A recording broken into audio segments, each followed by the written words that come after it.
أخيا ورتل القرآن اصبح بصوتك اسمع الأكوان اقرأ كلام الله. Mr. Deedat, I have impression that my question has been misunderstood.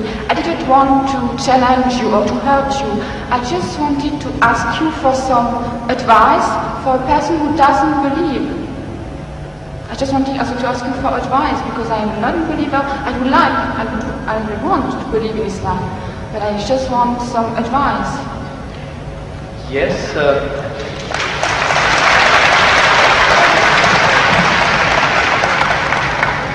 Do you not feel that there was sufficient advice? Did you require further advice? Yeah, because I didn't have the impression that my question has been really understood. So you want to know what the bases are, or what the reasons are for a person to actually believe in one God? Which reasons? Which advice would you give to a person who is a non-believer? See, number one, we have to realize that there is a necessity for belief. If you don't believe, you can't move an inch. You can't bat an eyelid. We believe.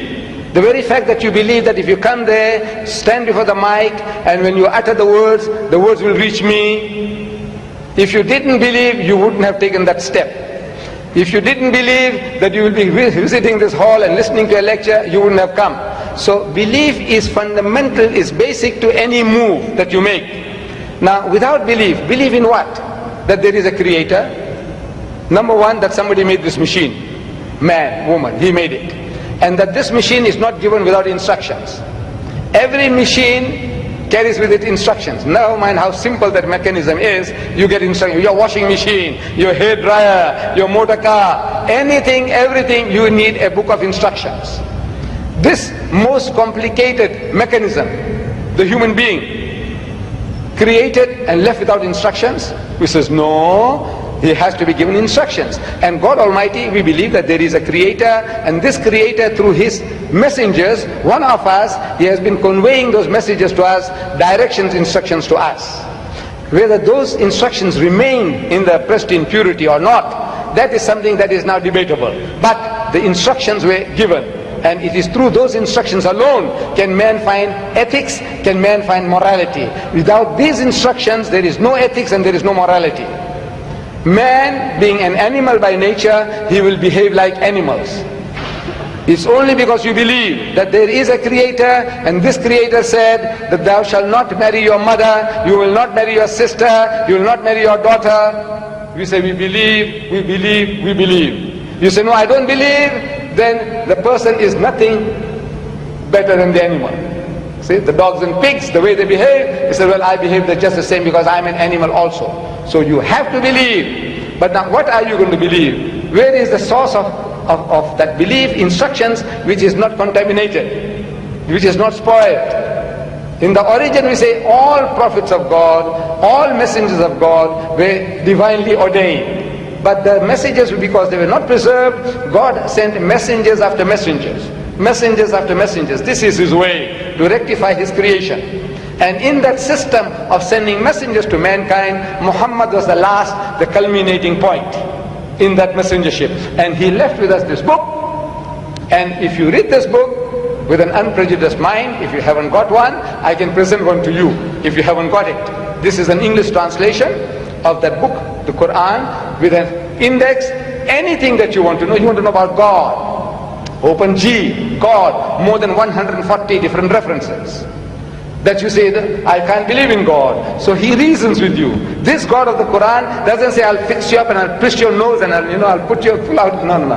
He says, أَوَلَمْ يَرَ الَّذِينَ كَفَرُوا. He said, how can you not believe in God?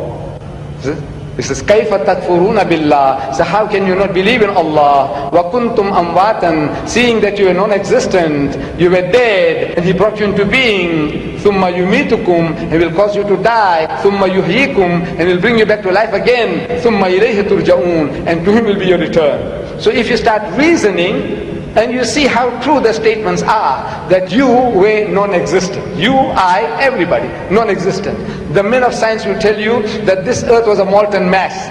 Billions of years, there was nothing on this earth, no life.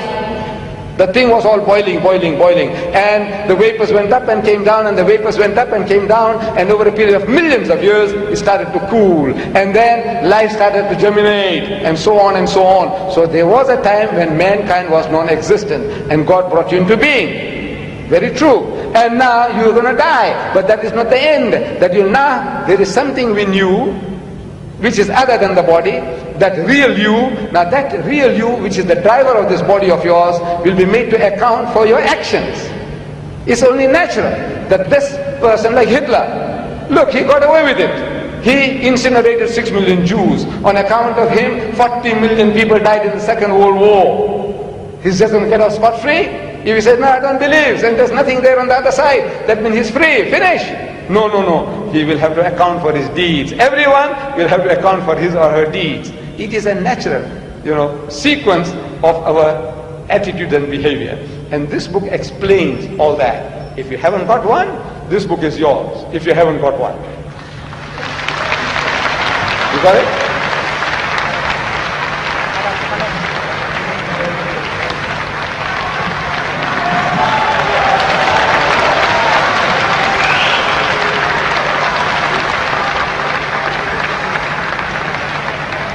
Ladies and gentlemen, unfortunately, all the things have to come to an end. We're at the end of our time span, and we cannot come. If there's any further questions, whilst we'd like to